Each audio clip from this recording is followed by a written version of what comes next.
Alors, cher frère Mammar, salam alaikum. Yaqub salam wa rahmatullahi wa barakatuh, très cher Donc, Mohamed. je me présente, donc Mohamed du groupe de Moussabi. Donc, c'est un plaisir de te rencontrer. C'est un plaisir à partager. Merci. Donc, nous voilà donc, pour une énième vidéo en ce qui concerne Tariq Ramadan. Mais là, c'est ton initiative. On ne pourra pas me le reprocher de faire de l'acharnement. Tout à fait, c'est mon initiative. Et donc, j'aurais quelques questions à me poser donc, concernant Tariq Ramadan.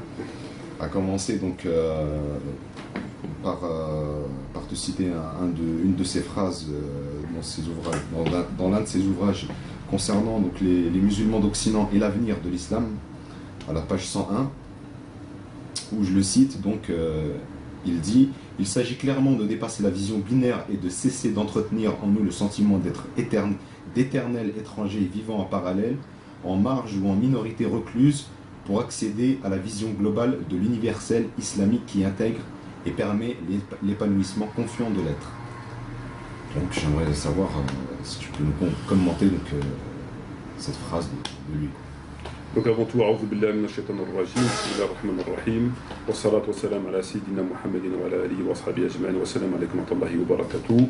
Donc le salam à tous nos frères et sœurs qui nous écoutent et les bonsoirs éventuellement non musulmans qui écouteraient cette vidéo. En fait, c'est ce qu'on a évoqué à plusieurs reprises, Mohamed, c'est que pour lui, il n'y a pas de distinction entre un homme musulman et un musulman. C'est une seule et unique nation. Voilà, il ne fait pas de distinction, il n'y a pas de différence entre un musulman ou un homme musulman. Pour lui, c'est pareil. D'accord. Et donc la deuxième question, donc, elle concerne donc une autre phrase donc, dans son livre d'entretien avec le journaliste Aziz Emouri, « Pourquoi faut-il faire taire Tariq Ramadan ?» à la page 77, où il dit « Je pense que Dar al-Da'wa est une formulation dangereuse du fait de ce qu'elle peut véhiculer si on la réduit à l'appel ou à l'invitation. Dar al-Da'wa, cela pourrait vouloir dire que les musulmans sont là pour islamiser l'Europe. C'est pourquoi j'ai proposé la notion de Dar al-Shahada, l'espace de témoignage, qui est plus clair et permet de comprendre que les musulmans doivent s'efforcer d'être des témoins de leur message, de leur enseignement, de leurs valeurs. Un témoin ne force pas autrui à épouser ses vues. Il en exprime uniquement la cohérence devant autrui. La notion de témoignage renvoie clairement à la responsabilité du sujet vis-à-vis de sa propre conscience. Cette notion me permet d'ailleurs d'affirmer que l'univers entier est devenu aujourd'hui un espace de témoignage et ainsi la barrière entre deux mondes, entre le nous et eux, disparaît. Là aussi, commentaire, si tu peux dire. En fait, Mohamed, moi ce que je pourrais dire par rapport à ces propos-là, c'est que jusqu'à preuve du contraire, le dernier des prophètes, c'est Mohammed alayhi salam. D'accord ? Donc ce qui a été légiféré à l'époque du prophète jusqu'à sa mort, plus personne ne peut revenir dessus. Donc, ou bien Tariq, c'est un prophète, c'est un nouveau prophète, donc il a l'autorisation de la part de Dieu de pouvoir réformer la religion, abroger selon les directives de Dieu, ou bien c'est un des plus grands charlatans de ce siècle. Parce que lorsqu'il te dit que Dar al-Da'wa, ça ne lui convient pas, parce que ceci, parce que cela, et que lui proposerait éventuellement Dar al-Shahada, parce que ceci, parce que cela, il faut savoir que le terme Dar al-Da'wa vient du Coran, vient du prophète. Tu comprends ? Il faut savoir une chose, c'est que quand on reprend les termes de terre de paix, terre de guerre et terre d'islam, ces termes-là, tu ne trouveras pas dans le Coran. Tu ne trouveras pas un verset qui va dire terre de paix, terre de guerre et terre d'islam. D'accord ? Terre de contrat.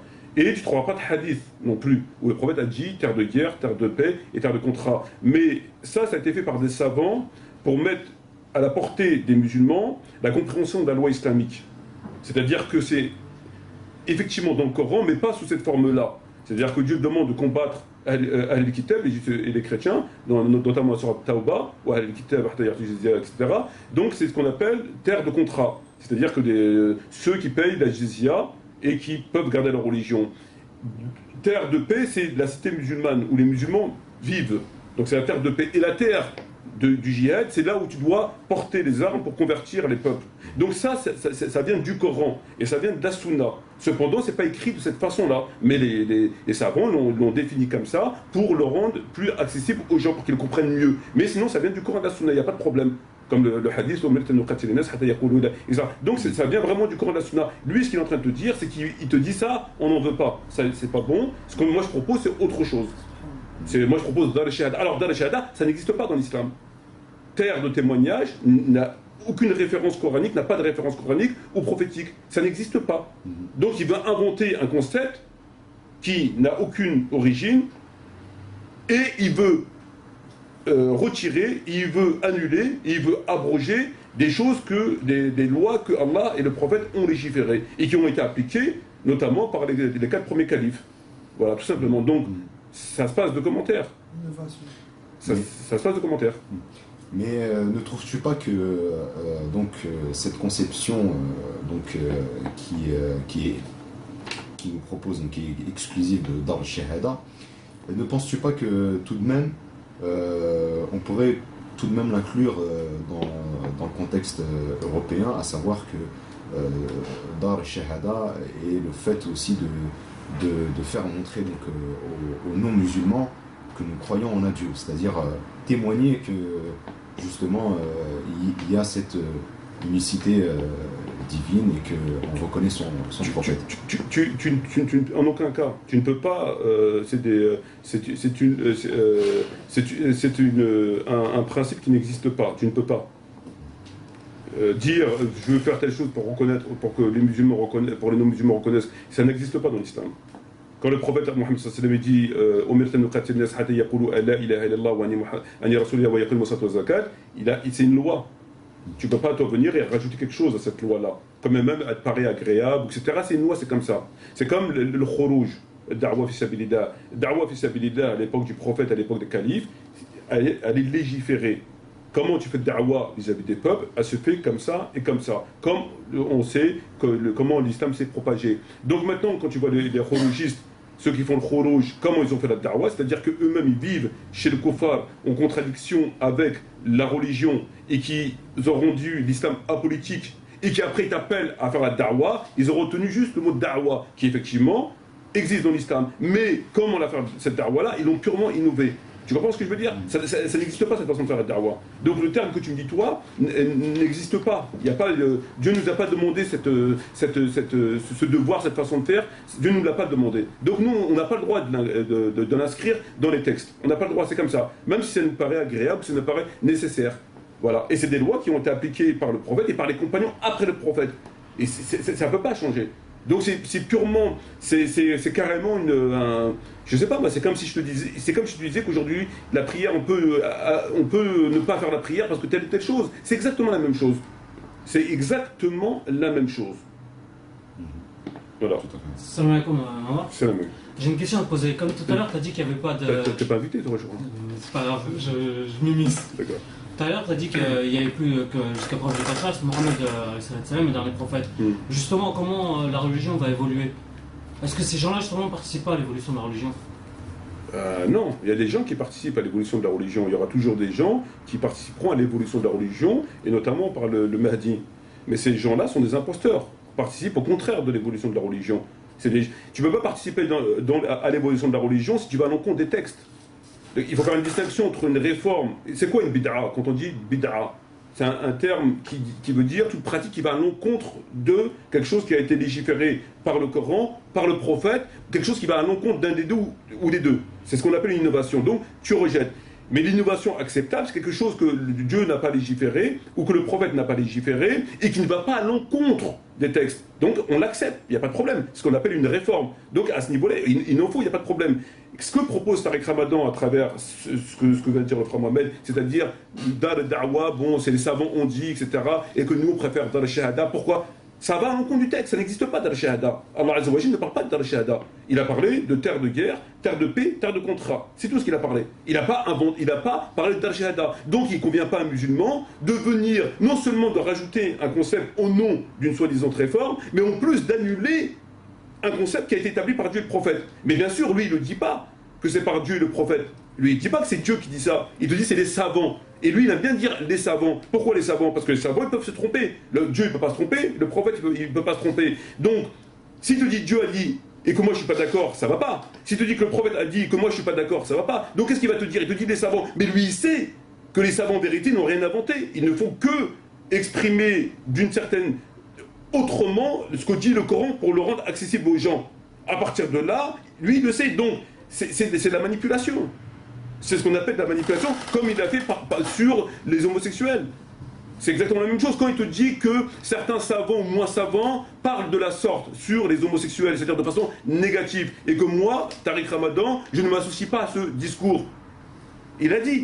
Mais en vérité, lui, il sait que les savants, ils n'ont rien dit. Quand il condamne l'homosexualité, il sait que c'est le Coran qui condamne, il sait que c'est le prophète qui condamne l'homosexualité. Mais comme il ne peut pas dire « je ne partage pas le discours de Dieu et du prophète », il ne peut pas dire ça. Donc qu'est-ce qu'il a fait? Il a mis ça sur le dos de savants. C'est des savants. Et moi je ne partage pas le discours de ces savants-là. Et là il fait la même chose.